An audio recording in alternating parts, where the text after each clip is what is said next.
Running a small business means I wear lots of hats. When I put on my hiring hat, I can count on LinkedIn Hiring Pro to make it easy. LinkedIn Hiring Pro helps manage my hiring workflow, puts my job post in front of a unique network of professionals, and matches me with the best candidates for my business. I can also share my job with my network. No other job site lets me do that. No wonder most small businesses say they'd use LinkedIn Hiring Pro again. Hire right the first time. Post your job for free on LinkedIn today at linkedin.com/quality. This episode is brought to you by Accenture. When your advertising operations fall out of sync, everything else follows.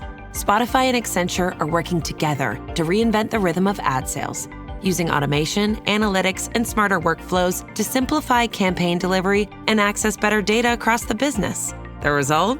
Less time spent on operations, more time connecting brands with the moments and fandoms that matter most. Learn more at accenture.com/Spotify.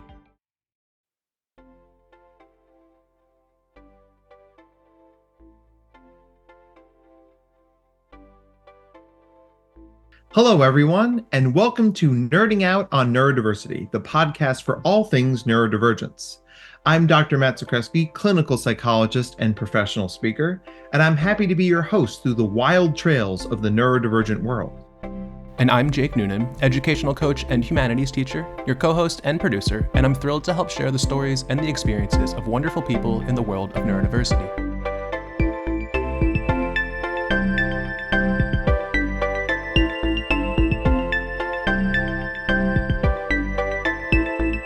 We're really excited for today's guest, which we are going to say a lot because we're always really excited about every guest we get. So let's get into it. All right. Hello, everyone, and welcome to another episode of Nerding Out on Neurodiversity. I'm your host, Dr. Matt Zakreski, clinical psychologist, professional speaker, published author, wearer of many hats, including, of course, hosting this illustrious podcast. With me, as always, is the Carl Jung to my Sigmund Freud, Mr. Jake Noonan. Say hi, Jake. Ooh, hi, everybody. Great, as always, to be here. Dr. Matt, I am so glad that you took Sigmund Freud so that I could be Carl Jung. I mean, I'm going to take that hit for you, buddy. That sometimes I downplay myself, but you shouldn't have to. I appreciate it. I'll do the cocaine for both of us. How about that? Oh, so caring. That's a historical reference, by the way, Nick. We're not espousing drug use. Back then, it was okay, theoretically. Mark, right? Like, and talk about Sigmund Freud as a gifted kid. He said in his journal, he's like, "Oh, I was giving a presentation to the London Psychological Society. I didn't prepare, but I did some cocaine, and I felt that the presentation went really well." And I'm like, yeah. I mean, minus cocaine, that's the gifted kid journey, right? Like, oh, there's this major thing. I'ma just wing it. Oh, everyone said I did a great job. The reason I procrastinate is that I keep getting away with it. And the cocaine a little bit. No comment. So we have today one of the few people in the broader world of gifted that I can look at them and say, you do exactly what I do, which is really nice because like it can be hard to balance the speaking, psychology, general thought leader stuff. So let me introduce today's illustrious guest. I've used the word illustrious twice now. Dr. Ed Amond, rhymes with Raymond. Dr. Ed, thank you so much for being here with us today. Yeah, thanks for having me. I'm excited to chat a little bit. It is good to talk to colleagues. So tell our listeners, what is it you do?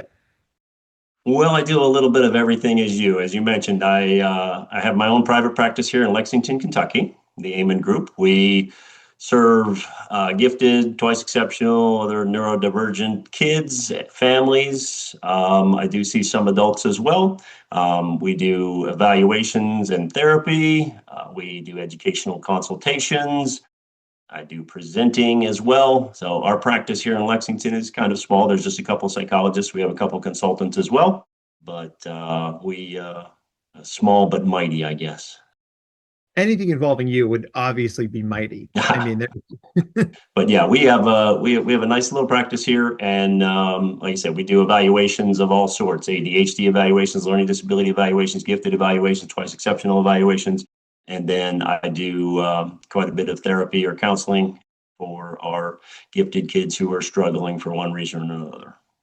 Not that we could think of any reasons why gifted kids might struggle, right? Yeah, I don't really know too many. I'm not very busy. I think I only have one or two clients right now. Of course, that's yeah. Of course, you've been around long enough to know that's one of the myths. These gifted kids, they don't have any problems. They're going to be just fine. Their parents find out that their kid's gifted at 4 or 5, and the psychologist's like, "Yeah, everything will be just fine. Don't worry about anything right now. Everything will be peachy." And obviously, we know that that's not the case. That our gifted kids have struggles just like any other kids might have struggles, and then we've got a few other things added to their plate that create the potential for more difficulties. Absolutely. So, like, before we get into what those difficulties are, because I think it's always worth talking about those, because the perception is very strong that you just put the car in neutral, nudge it, and just drifts all the way straight to Harvard. We know that's not the case, but thinking about this broader perception, what led you to get your doctoral training in psychology, and what helped you specialize in this world of gifted neurodivergence? Because there aren't too many people who do what you and I do. That's very true, and I wish I could tell you it was the plan, but as many things, it just kind of happened. So my story is one of those that growing up as a gifted kid, having absolutely no idea what that meant or what the implications of that were. Nobody really talked about it. All I knew is on Wednesday, I got on a bus and went to a different school and spent some time doing some fun stuff, and then came back to my regular school and did the regular stuff. Didn't really know what it meant, but as many gifted kids, I was definitely gifted in arguing. And my mom told me that I should be an attorney. Oh, man. Because I'm really good at arguing. Yeah. So, as I get a little bit older, she said, you work well with kids. Maybe you should be a teacher. So I was, doing some coaching and helping out with some Little League. I played baseball, so I was helping out with Little League baseball and doing those kinds of things. You work well with kids. You should maybe be a teacher. So I went off to college thinking that, okay, I'm going to major, and maybe I'll be a teacher. Maybe I'll be an attorney. I'm not sure which direction I'll go. My small liberal arts school did not have an education major, so most of the education majors were psychology majors, and then they took the education classes well. And so I said, okay, probably going to major in psychology or political science, one way or the other. Went to my first class in psychology, 9:30 a.m., my first ever college class, introduction to psychology. Hated it. Yeah. Hated it. I was like, this is awful. What am I doing here? So later that afternoon, went to political science, introduction to political science. It was worse. I was like, this is really, really bad. I'm like, I don't think I can do this. So about 2 weeks later, I became a psychology major, figuring at least the fellow that taught psychology, introduction to psychology, he that's the only class he taught. I never had to have him again. So I said, okay, well, this will be okay. I will get through this. So I became a psychology major. And as you are aware, with a 4-year degree in psychology, there aren't many options. Nope. After you graduate. So getting into my senior year going, I probably should go to grad school because I don't really know what I want to do. I had ruled out attorney at that point. I just argue for fun now. But no, not for money. I decided I was going to go to grad school because that was the thing to do. I didn't know what I want to do, but I figured if I go to school for 4 more years, I should be able to figure it out. And if I have my doctorate, I should be able to do it. So I'm like, all right, let's figure this stuff out. And, just applying to random grad schools. I mean, knowing nothing, having no direction whatsoever. One of the grad schools I applied to was Wright State University in Dayton, Ohio. I decided to go there because they accepted me. Good reason. Yeah. I did not go there because of any other reason. There weren't any professors. I was like, oh, this is going to be great. I think I want to work with him or her, or I want to do this or that. I was like, okay, they accepted me. I had that doctoral program. I had a couple master's programs that I had opportunities to do as well. And I was like, well, you know what? Let's just take the doctorate and I can get done. It was a 4-year PsyD program. At the time, Wright State was well respected in the PsyD community as a very strong program. It's like, I didn't know that, but I was like, hey, I'm going. All right. So I went to Wright State University. One of the first classes we took was Introduction to Cognitive Assessment, and taught by a fellow by the name of Dr. James Webb. Again, I had no idea who James Webb was. Wait. No idea. I didn't know that. Oh my. What? Yeah. Had no idea what he did, had no idea who he was. But I said, man, this guy's pretty smart. I like what he's talking about here. And so he would always pull in references to working with gifted kids. And, we would do these cognitive assessments. And it was really a fantastic class. And at the end of the class, he said, second year here in our program, we need to take on practicum students. I would like you to work with me next year. And I was like, as the graduate student answer to the question is, absolutely, sir, I'd love to. So then I went and tried to figure out a little bit more about what he does. And he works with gifted kids. But yeah, so that surprised you. I didn't realize you didn't know that. Yeah, one of my first classes was Jim Webb's cognitive assessment class. But that's how I got introduced to it. I started working with Jim. I talked to some of my classmates who had worked with Jim, and it was, they're like, yeah, he works with gifted kids. It's really great. At the end of the first year, Jim says, there's a few books I would like you to read before you start my practicum. And in Jim's world, a few is about 20. And Jim said, here, these are the 3 that I've written. Here are, here's the Guiding the Gifted Child. Here's, just all these other books. All the seminal books, Children Above 180 IQ, just all kinds of introductory books to gifted kids. So I read Guiding the Gifted Child. Again, I grew up as a gifted kid, had no idea what it meant. And all of a sudden I was like, wow, I would have loved to have known this 20 years ago. Seriously. This would have helped so much. Well, maybe not 20, but maybe 15, 10. But I was like, I would have loved to have known some of this, but this makes total sense to me. This is really, really cool. And I said, okay, so this is a population that I think I might be able to work with. So I spent the year training under Jim in the practicum. He and my other supervisor, Susan Perry Dyer, we worked with gifted kids all year, did assessments, and that was just something that I felt like I really, really wanted to do. And I thought maybe I can get into this. But I knew there weren't a lot of people who did it. So I knew that I needed to finish my training and kind of get more well-rounded so I'd actually be able to get a job when I left the field. And so I did a few other type of practicum experiences, working with inpatient adults, working with inpatient children, working with outpatient children and adults as well. So did a lot of different kinds of things. Graduated, needed a job. So I found a job in community mental health. Kind of was a bridge for me to get my license, to get my hours. And I still had this desire to work with gifted kids, but I really didn't have an opportunity. I know this is a long story, it's getting longer, but it was an interesting time. It was the mid 90s, and I had just gotten my license. And the SENG organization, Supporting Emotional Needs of the Gifted, was based at Wright State University. Jim founded it there, and it was based there, and that's the training program that I worked through. He was retiring, so it needed a new home. At that point, it temporarily moved to Kent State University under the direction of Jim Delisle. Oh. And so I got to know Jim Delisle that way because he was involved, and I was in Northeastern Ohio at the time. And so I got to know Jim Delisle very well.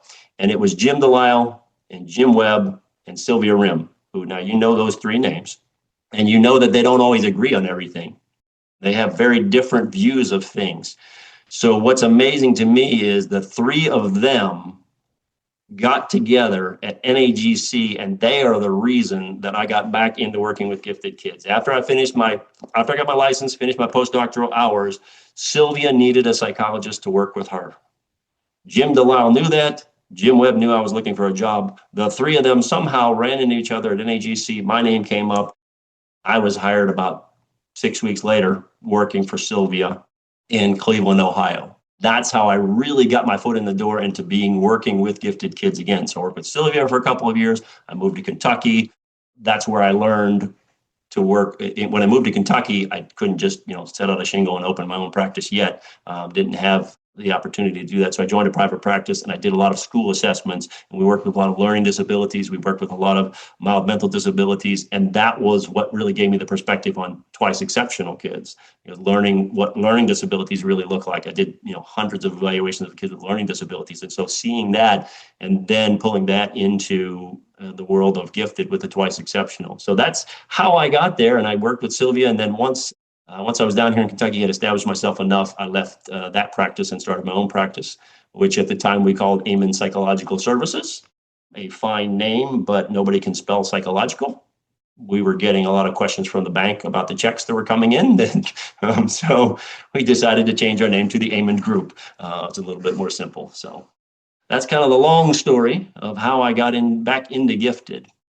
Well, I mean, it's making me realize that like perhaps calling our practice the Neurodiversity Collective was a bad idea. But I can't even call it like the Zakreski Corporation because nobody can spell my last name. There is that. Yeah.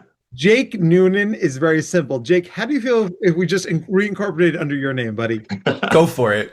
I'll be the most qualified now.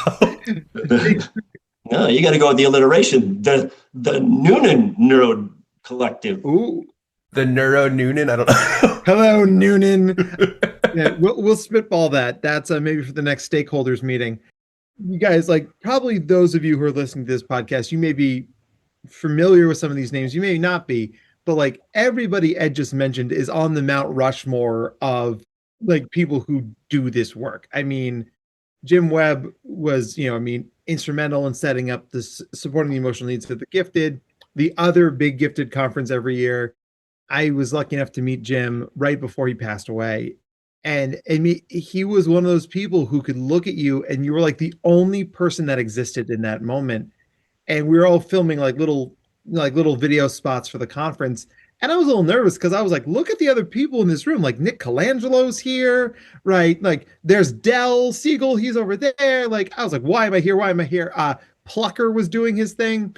And then Jim just clapped his hand on my shoulder. He's like, they wouldn't have asked you to be here if you didn't have a good reason, Matt. I was like, first off, how do you know my name? Second of all, can you tell me more things? Mm-hmm. So just, a giant. Yeah. Gosh, how cool it would be to learn from him. Yeah, having the opportunity to, so initially I'm just learning cognitive assessment. Right. Learning how to give the WISC, how to give the WACE, the Wechsler Intelligence Scale for Children, learning how to administer tests, learning how he provides feedback. And there are things that I do now are, things that I learned in the beginning of cognitive assessment with him because it was just so amazing learning from him. Jim was, as you said, yeah, you felt like, you were the only one there. He knew you, he knew about you. He was always so encouraging, and having him guide my first 2 years of graduate school with the practicum experience was amazing. Interestingly, the year I spent on practicum with him, that was 1990. How old am I? 91, 92. And at that time, he was like, yeah, might not be around as much this year because we're going to revise Guiding the Gifted Child. It's due for a revision. That was 1991. And I'm sure you know that Guiding the Gifted Child never really got revised. So never happened. So he was always talking about, trying to get that, that updated. But he was, just the amount of information that Jim had was tremendous. And he imparted so much of that to us. Those of us who've worked with him, we refer to his Webbisms quite frequently, and the things that he said that we still think about. Anytime anybody brings up Brazilian brown spiders, that was one of Jim's. We talk about Brazilian brown spiders. This kid knew more than God ever intended anybody to know about Brazilian brown spiders. So those kinds of fun little sayings that he had. The first time I heard about the Brazilian brown spiders was from Nicole Tetro. And she's like, you don't know about the Brazilian brown spiders? And I looked around, I was like, are they hazing me? Like, what? Like, oh man. And so for all the parents out there who are thinking about their own gifted kids, who are potential gestational lawyers like Ed, and like, I want to highlight, like, Ed goes to college and doesn't really know what he wants to do. And then he's like, let me apply to a bunch of grad schools. And I don't really know which one I'm going to go to. And I get into it and oh my gosh, all these things opened up for me. Like, I tell you folks, like, you don't need to know what you're doing to be successful at it. Part of the gift of having the kinds of brains we do is that we can build the plane as we fly it sometimes. So like, don't feel like your kiddo's got to have everything figured out, because all those side quests and other classes and coaching youth baseball and all those other things, they're actually going to help us along the way. And we, so many people we talk to in this field were like, oh my gosh, I almost became a doctoral level professional by accident because I did this and this and this and this and this and this and this and this. And then they turn out like, but you're like the top person in your field. Like, yeah, isn't that funny? I bartended for 7 years. It is amazing that I just feel like I just feel incredibly lucky to have had the experiences that I had. I left out the part about going to college, which was getting into college was way different when I applied than it is now. And it was, I don't know, probably about February when my mom came in and said, look, you will be graduating in a few months. Are you going to college?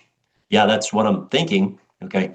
Well, here are 3 applications. You better fill out at least one of them because once you graduate, you need to be doing something. And if it's not college, it better be something. So here's 3 applications. Pick at least one and fill them out. And again, those days, the application was a front and back of a piece of paper, a 4-fold, you write this down, you write. It was no computers involved. It was just handwriting. And I was like, all right.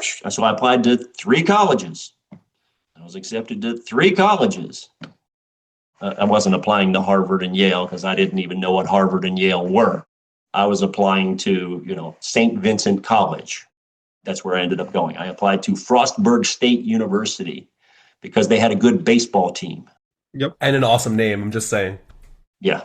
So I applied to, I think, one of the University of Pittsburgh satellite schools. That was it. And I visited St. Vincent. A guy I played baseball with went there, thought it was cool, thought I could play some more baseball. I wasn't that good, but I was good enough to play there, I thought. And I was like, all right, you know what? I'm going to go to St. Vincent, play some baseball, have some fun, maybe learn something. And that just happened. It wasn't a plan. It was, but that was a very important 4 years of my life. Very important 4 years of my life. It set me on the path to where I am. And did I have a real plan there? Was that like, hey, yeah, I'm going to go to St. Vincent. This is what I'm going to do. No, I had no idea what I was going to do. And so, yeah, things just, as you said, building the plane as you're flying, it was just happening. And all these things were happening. And it just seemed like a good idea at the time. Now, isn't St. Vincent, isn't that where the Pittsburgh Steelers do training camp every year? Correct. Yes, it's in Latrobe, Pennsylvania. Latrobe is known for about 4 things, and one of them is the home of the Pittsburgh Steelers training camp. Exactly. It's a lot of fun if you ever want to go there for the training camp. It's a lot of fun to be there for it. It was particularly fun when I was there my freshman year before classes started. We were practicing baseball, and the way that the campus is set up, the dorms are on a hill, and then below that hill is the baseball field, and below that is the football field. So every day in the middle of practice, we would have to stop because all of the Steelers would walk right down through the baseball field onto the football field. And those are I'm not short, but these are some massive, massive people. So, but that was always fun. Yes. But Latrobe is also known for, just a little fun fact for you, Fred Rogers, Arnold Palmer, both from Latrobe, and it is also used to be the home of Rolling Rock beer. I was like, because I knew the beer thing. Did not know the Mr. Rogers thing though. Yeah, so we have the Mr. Rogers is they have several types of things on our campus of St. Vincent that have to do with Fred Rogers. They have Fred Rogers Developmental Center and a few other things. I will have to take a trip there next time I'm in Philly. Yeah. Road trip. Well, it ain't close, buddy. It ain't close to Philly. It's not close. No, it's not close, but it's on the other side of the state, closer to Pittsburgh. If you're going to NAGC, you're only about 45 minutes away from Latrobe at that point. Otherwise, yeah, it's a good 3.5 to 4 hours from Philly. So maybe 5. No, probably 4.5. All I'm hearing is, Dr. Matt, for NAGC, you're taking me and leaving me at least at St. Vincent to go see all the Mr. Rogers stuff. I mean, fine, but you're gonna have to find your way back because I'm gonna be very busy. When you go to Pittsburgh too, there is the Heinz History Museum. I'm not sure if they still have the Fred Rogers exhibit up, which is a fun place as well. So yeah, a lot of good things to do in Pittsburgh. And of course, Arnold Palmer famously went to Wake Forest University, where I, of course, was equally successful. There you go. No, I did not know. I did not know. I just knew he grew up in Latrobe. He's from Latrobe. He has the Arnold Palmer Airport is in Latrobe. My freshman dorm was named Palmer Hall, and we Arnold Palmer Hall next to Brian Piccolo Hall. Like, people are like, oh, those two people went to Wake Forest. So like, yep, don't name anybody else who went there because you probably won't know them. But like those two people are known. Those are some big names there. Yes. Well, I think St. Vincent claims Daniel Hugh Kelly. Oh, So I think maybe that's our star alum. woo! And you, of course, sir. You know. Oh yes, yeah, I'm well known. Yeah. Uh-huh. Jake, do you want to take the next question? Yeah, there's so much here like that I want to dive into, and I kind of want to touch on the people in your past for a second of like thinking about Mr. Rogers, Arnold Palmer, like the psychologist that you worked with, and I'm curious, like growing up, were there anybody, like any teachers, any broader like public figures who you were like, that's the person that I really idolize right now, or like this is somebody I really want to learn from, or Mr. Rogers like ideologies, like I want to take some of that and put it into like my life and use that? Yeah. That's a great question, and I'd love to say that Mr. Rogers or someone like that was a guiding force in my life. But when I was a kid, all I wanted to do was play baseball. And my idol growing up was Roberto Clemente. I unfortunately didn't get to watch Roberto Clemente because he passed away quite early into my life when he was trying to take some humanitarian aid to Nicaragua and the plane crashed. So he and his life, the amazing baseball player, the amazing humanitarian, that was the type of person that I was thinking of. And probably going to be honest, probably more 60, 40, 70, 30 baseball versus humanitarian, because I was definitely going to, do everything I could to play baseball. Other than that, I spent my childhood quite busy playing baseball, and I worked a lot. My dad's hobby was circuses and carnivals. Those of you who know me that may know that. He was very much into circuses and carnivals. The man took 2 weeks a year off work. And that was the 2 weeks. I grew up in Fayette County, Pennsylvania. He took the 2 weeks of the Fayette County Fair off. That was his vacation, so that he could go work at the fair for 2 weeks. We sold cotton candy, snow cones, lemonade, popcorn, candy apples, hot sausage, hot dogs. Just about anything you could sell at a fair at some point, we sold it. And I grew up mostly I worked in the cotton candy popcorn trailer most of the time. Those were the days I would get up, and if I didn't have a baseball game, I'd be at the fair at 10 a.m. I'd be home at midnight, and I would earn my $10. That's amazing, though. $10 a day I got, for working the fair. So that was pretty good stuff. And that was kind of what we did. A little later in my life, I got into swimming. So I played baseball, I swam, I sold cotton candy, and idolized Roberto Clemente. It really wasn't until meeting Jim Webb that I had somebody in the world of psychology that was like, yes, that I can take a lot from that. And having worked with Jim and then worked with Sylvia Rim, I've taken pieces and parts of both of what they do and hopefully blended them into the way I do things, and learning from the two of them, and then having really a lifelong friendship with Jim Delisle and learning from him as well. Again, I just consider myself incredibly lucky to have had those experiences, not planned in any way. I love that. And I've got a really, really, really important question for you that's probably not as important, but blue cotton candy or pink cotton candy? Wow.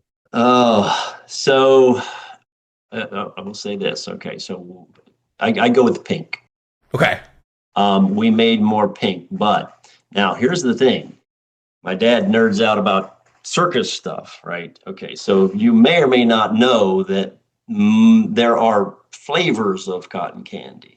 It's not just a different color, there are flavors, but the majority of the pink cotton candy is strawberry. We made pink vanilla. None of that strawberry stuff. Ooh. Pink vanilla. That was ours. That was our cotton candy. So that was just another of the flavors. Most of it, though, is strawberry. So pink vanilla is just a slight difference, and it's quite good. We would go through times though where we would make different colors, and it's always fun. It's like it's like the Dum Dum suckers. You get the the mystery flavors when you're switching from one to the other. You get a little bit of purple in there. You get a little bit of orange from time to time. So yeah, it's quite fun. But yes, pink vanilla is the way to go. That's amazing, though. Ooh. Hot damn. Good for you for asking the hard-hitting journalistic. I'm telling you, yeah. So really hold his feet to the fire. I don't get asked much about this, but I mean, it's a huge part of my life. I grew up doing that. The 4th of July was always the quote unquote most fun, worst fun, because if the 4th of July, let's say, falls on a Thursday, right? So some place would be having a 4th of July festival on the Thursday. Someplace else would be having theirs on Friday the 5th, and then somebody else would be having it over the weekend. So we would usually go somewhere, start in the morning of the 4th, serve all day, midnight, the fireworks are over, we pack it up, we move to the next city, and next morning we're up doing it all again in the next city. It was fun. So you're going to ask what flavor snow cone? Is that the next question? Or so? That's blue raspberry. Blue raspberry. No vanilla in there? No vanilla, no. Ooh, vanilla snow cone. No, thank you. Although these days, bourbon makes a nice snow cone. Yes, it does. I was mostly just going to ask, because we focused on the strawberry and the pink one, and this is the gifted nerdy side of me coming out a little bit, but the blue, was that blue raspberry or blueberry? And then blue did raspberry. You also put vanilla in there, or was that like a different? No, it's so the pink vanilla was a special blended sugar that we didn't make it, we purchased it, but the blue raspberry, if you would like to purchase some, if you have a cotton candy machine and you'd like to purchase, Gold Medal sells all the good stuff. I got the snow cone machine. I did not get the cotton candy machine. My brother got the cotton candy machine. So okay, we'll have to find you a cotton candy machine. I don't know. So you see, I'm kind of a cotton candy machine snob. I can't be having these little ones that die after a week and a half that you buy off. So it's got to be the top of the top. Top of the it's got to be the gold medal level. So I look back. It was hard. Those days were long. And you're sitting there, from 10 to midnight. Like the 4th of July was. Those were always busy because there were so many people and you were serving them as fast as you can. So that time went quickly. But those long days at the fair when you're sitting there from 10 to midnight and, in the middle of the afternoon, there may be 4 or 5 people coming by and, in an hour and you're just kind of, hanging out there. So there were long days. But I mean, really, for me, it shaped the idea of working hard from a young age. Don't make people wait. If you're serving people and you're getting them in and you're getting them out as fast as you can. There is none of this, let's wait some time. When I started working for other people later in my life, one of the things I did, so, I go by Dr. Ed, right? So when I delivered food, they called me Driver's Ed. Yeah.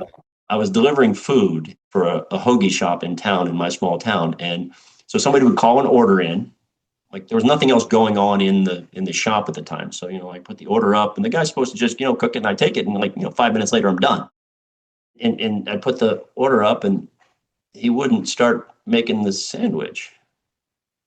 And I'm like, what's going on here? Why are you not there's work to do? Why are you not doing this? And then, 10 minutes later he would, start to make the sandwich. And meanwhile, I get another call and I'm the only delivery guy. So it's like, you're killing me here. But I think in some ways it heightened the importance of working hard and working efficiently, but it also probably drove some of the impatience that I have as one of my not so good qualities. Jim called it a patient impatience. And I don't know that I always had a patient impatience. I'm just kind of impatient some of the time. I can't. It was just like you saying patient impatience is like you described when you're reading the books and you're talking to the experts, you're like, oh, that's me. Oh, I am like a professionally patient person, but while I'm being patient in the moment, my brain's like, well, come on. It's time to stop being patient. You're doing a great job being patient, but it's time to do the next thing. I remember reading A Nation Denied or A Nation Deceived. I forget. Nation Deceived. Nation Deceived. and like reading about the stats on like what services gifted kids don't get. And I kept running out of my office to talk to my wife. I was like, and then there's this thing. And it would go back. And then there's this thing. And she was like, babe, I know you're gifted. It's great. You really need to finish your dissertation. Are you using this in your shit? It's like, no, this is more important. And I'm like, oh, must direct the sense of justice to the things I must do, not the things I just want to do. And now I get to tell that to my clients 9 to 5. Yes. And I don't know about your wife, but the patience that my wife must have for those moments where I'm like, hey, like, yeah. Yeah. Huh? What? Huh? Yeah. That's really cool. And so when you've raised 2 great successful kids, like how much of your experiences as growing up gifted and as a professional deep in this space, how much of that impacted your parenting style? Oh, I became a much better psychologist once I had kids. I know that. I think I was pretty good before, but once I had kids, I was much, much better at what I do. And of course, the psychology did impact, raising kids quite a bit. Another one of the first books that Jim had me read before his practicum was called Children, the Challenge. Children, the Challenge by Rudolf Dreikurs, written in the 60s. And it was an Adlerian approach to parenting, talking about keeping self-esteem intact while you're correcting, natural consequences, taking the sail out of the wind, not arguing with your kids and just letting them, blow into the darkness. And so those things really, really did help me be a better parent by a lot, I think. Because I think, a lot of the stuff that they say, oh, you'll figure it out as a parent, you know, like some of this stuff some of it's common sense, but some of it isn't. And it helps to have that information. So certainly those experiences and those books helped me become a better parent. It's funny you said successful kids. Jim, do you know Jim's definition of a successful parent? Jim said he considered himself a successful parent because all of his kids were out of the house and currently not in jail. That was the bar. I was like, I'm hoping for a little bit of a higher bar, but ultimately, yes. I mean, I've got 2 kids now. One's finishing up college. Hopefully, everything will go well. Not exactly sure what the next step is for him yet. And then my daughter's out, finished a year. She did a year of AmeriCorps service. She went to college during COVID, so she couldn't study abroad. So we joked that she took an AmeriCorps year of service in Montana. That was her study abroad year. So she's out in Montana having a great time. But I think that works both ways. I became a better psychologist because I was a parent, but I also think that being a psychologist really helped me be a parent. And I tell everybody kind of tongue in cheek that when my kids were young, I was starting a practice. People were supposed to come to see me to help their kids. And so I would tell my kids, look, you guys, you can't act like idiots in public when I'm around, because who's going to bring their kid to the psychologist who can't manage their own kids? So listen, we gotta calm this down. We gotta straighten up here. Fortunately, they knew I was joking. Right. It's a challenge, right? Kids are a lot of fun, and it is amazing. People say it all the time, but it's amazing what they remember, that the things that they remember that, like, oh, I remember this. I'm like, I don't remember that at all, but it had such a profound impact on them. And that's really, really cool to hear. Wow.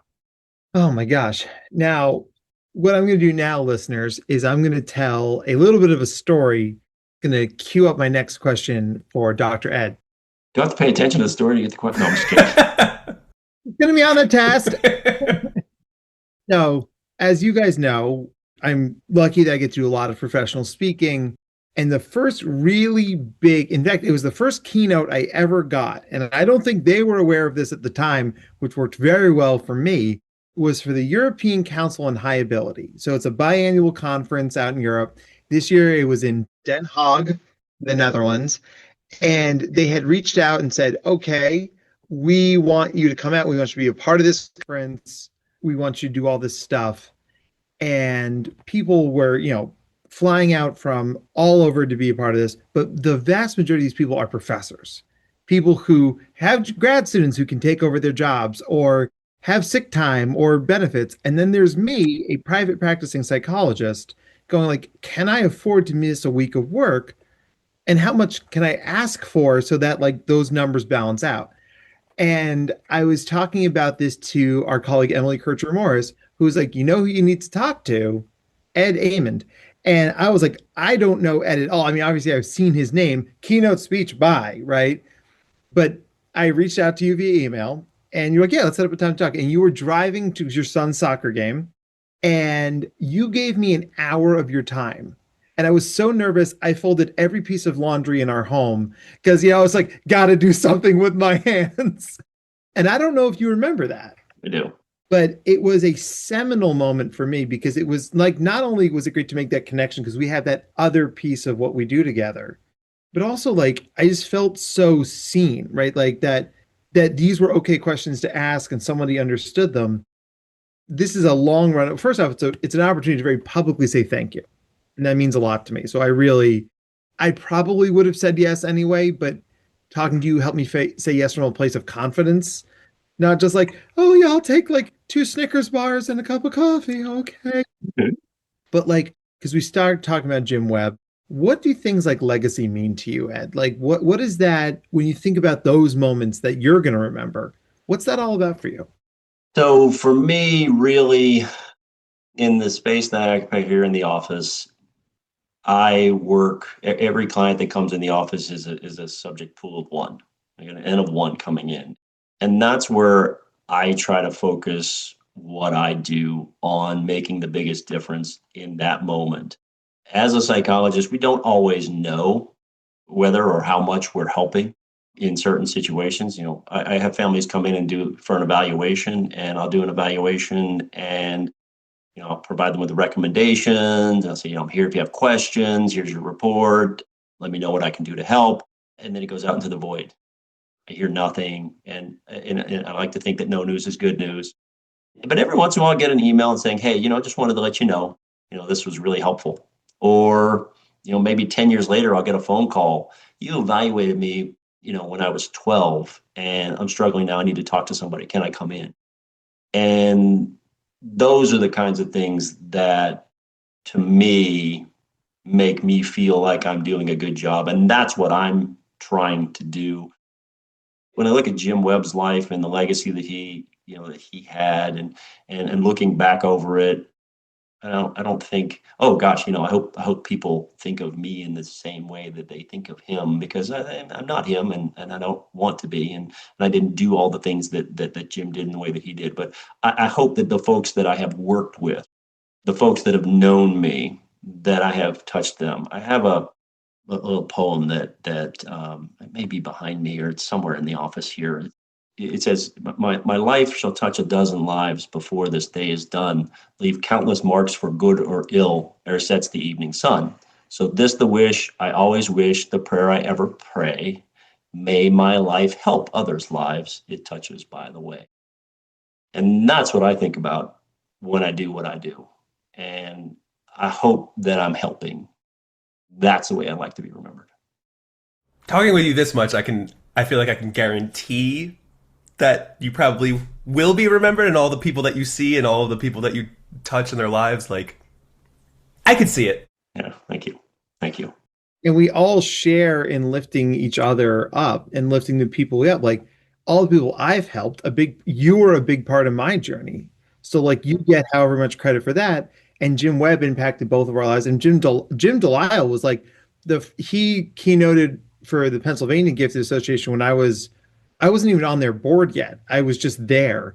And we were having beers in the lobby. And he looked at me. He's like, you can do this. I was like, do what, Mr. Delisle, sir? He's like, first off, it's Jim. And I was like, nope, sorry, Dr. Delisle, can't do that. He's like, you could do this. You could do this speaking. Like, you could be me. And like, it was one of those moments where it's like, damn, like being seen once again is like, it's just such a powerful thing. There are thousands of lives that have been improved for having you around, Dr. Ed. So Thank you. I hope that's a thing that, you get to take a minute and celebrate.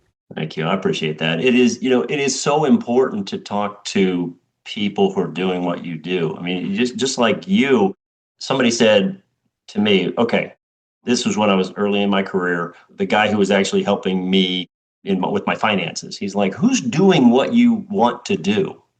I was like, well, there's this lady out in Denver called Linda Silverman. She's doing this kind of stuff. She's okay. He's like, call her. I was like, I don't know her. He's like, call her.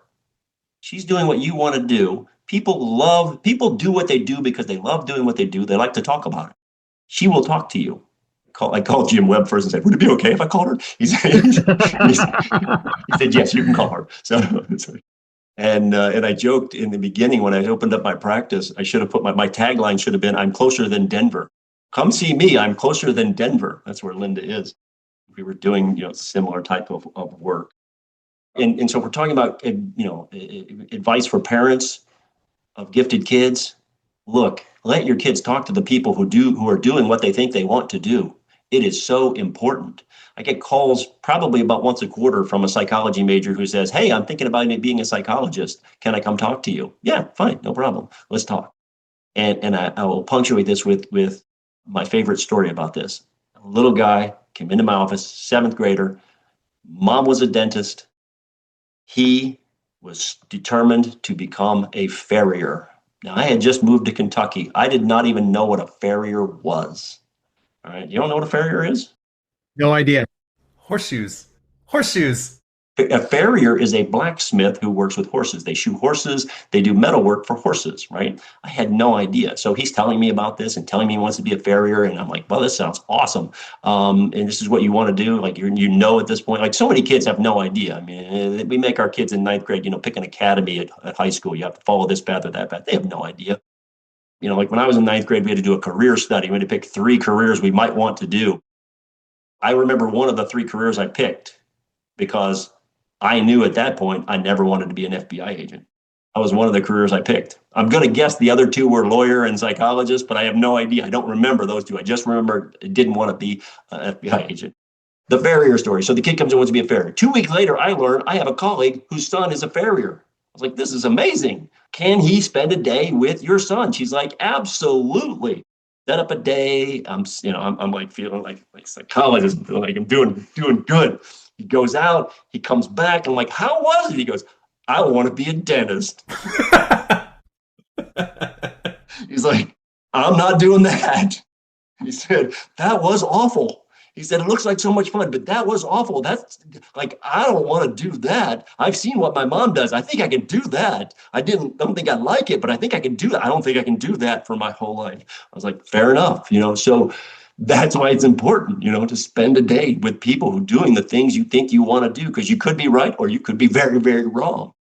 And there's nothing wrong with 7th, 8th, 9th, 10th grade doing these kinds of things, spending some time and, planting those seeds, either positive or negative, of looking at this is what I want to do or this isn't what I want to do. Definitely do that. So, to all the young folks out there listening, call up the people that are doing what you want to do. They love talking about it. Otherwise, do it. I tell my clients that all the time. It's like, trust me, we're all professional nerds. We love to talk about what we do. Like, I can't tell you how many calls I take from people who want to be speakers or psychologists or just want to learn more. I'm like, you got time? If you're close to me, buy me a cup of coffee. If not, we'll just get on Zoom. So yes, there's all this expertise in the world, friends. You should use it. So we're going to start wrapping up the podcast now.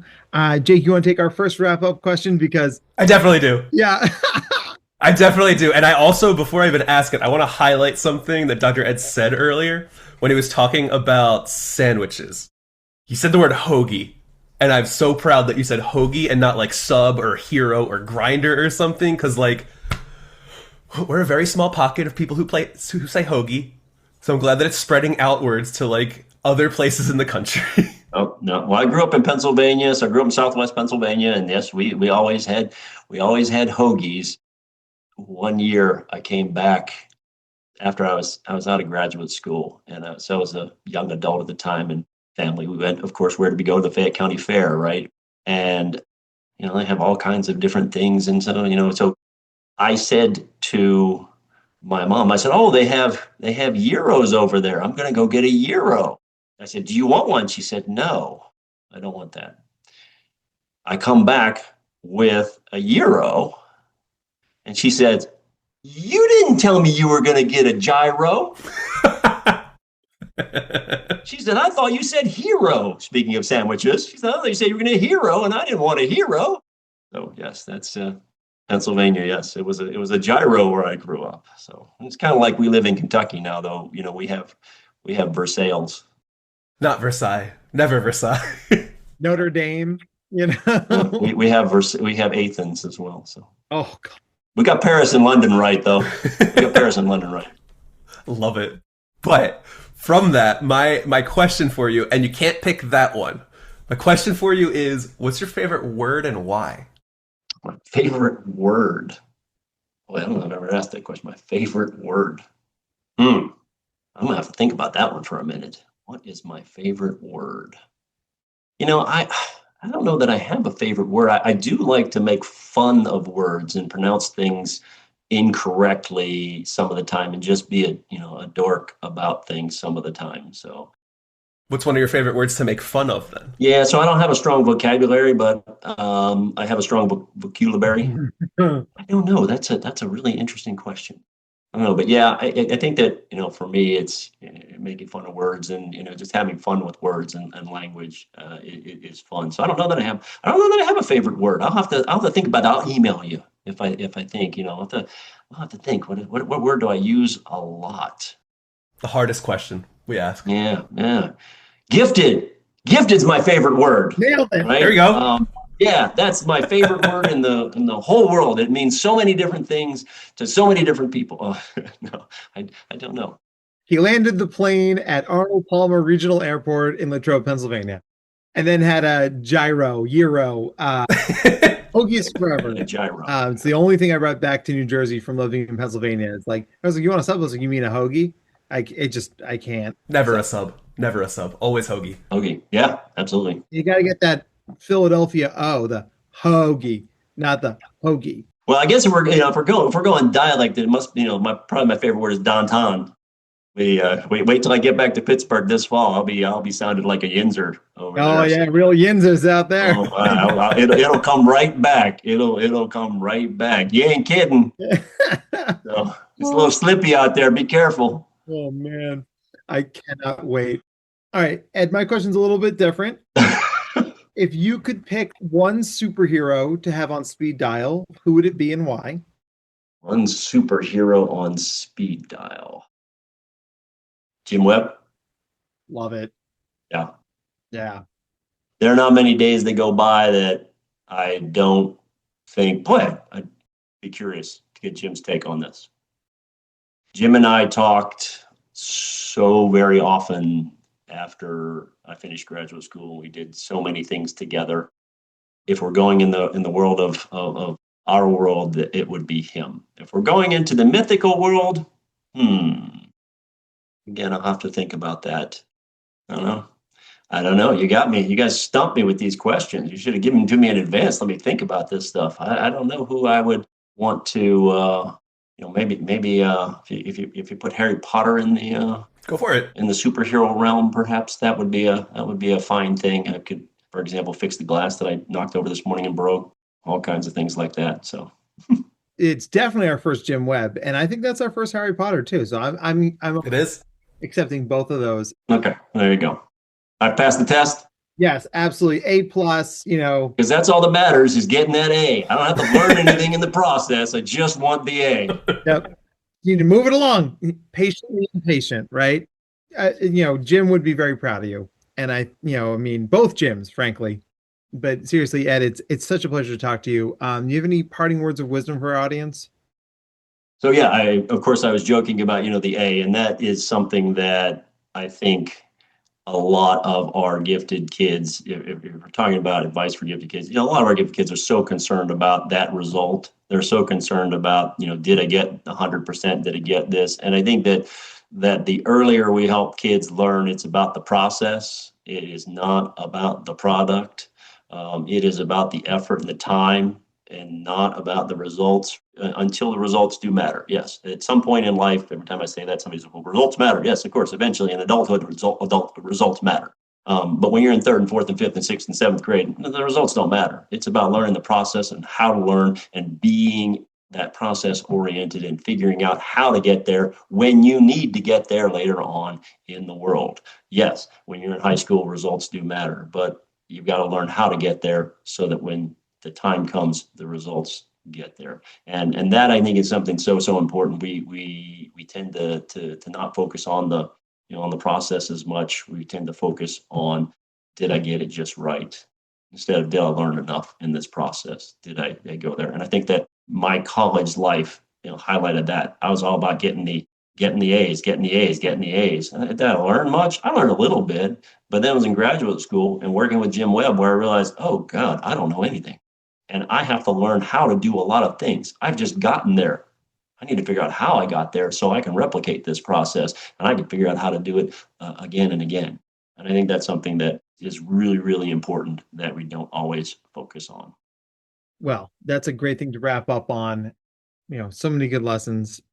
Dr. Ed, it's a pleasure as always. I'm proud to call you a colleague and a friend. So thanks for sharing your wisdom with us and all the other brilliant words of wisdom. So for all of us here at Nerding Out on Neurodiversity, that'll wrap up this episode. Thank you as always for learning with us and learning from us. And as always, thank you for trusting us with your time. It means the world to us. Jake, you want to send us out? Let me just say, if I can interrupt, same here. Having you as a friend and a colleague is definitely a highlight for me as well. It is great to have folks to talk to about this. So I appreciate the opportunity. Absolutely. We appreciate having you on here too. Seriously. And especially to be able to spread more Philadelphia, Pennsylvania slang into places like Kentucky. I'm going to just sit on that for a bit because that makes me happy personally. Oh, man. Yeah. All right. Well, that'll wrap us up. You guys take care. Have a great week, and we'll see you in the next one. Bye, everybody. Bye-bye. Thank you. Nerding Out on Neurodiversity is brought to you by Dr. Matt Zakreski and the team at the Neurodiversity Collective. To learn more about the Neurodiversity Collective or to be a guest on the podcast, please visit our website at www.theneurodversitycollective.com/podcast. Audio and production by Jake Noonan. Show your support by subscribing, leaving a 5-star review, and telling your friends about us. Our Instagram and social media handles are at #NoonPodcast, NOON podcast. Your support is appreciated and keeps us going. All discussions presented on this podcast are strictly for informational purposes, awareness, and understanding. The advice presented is not and should not be considered to be therapeutic in nature. If you have any mental health questions, please contact your provider. All rights reserved.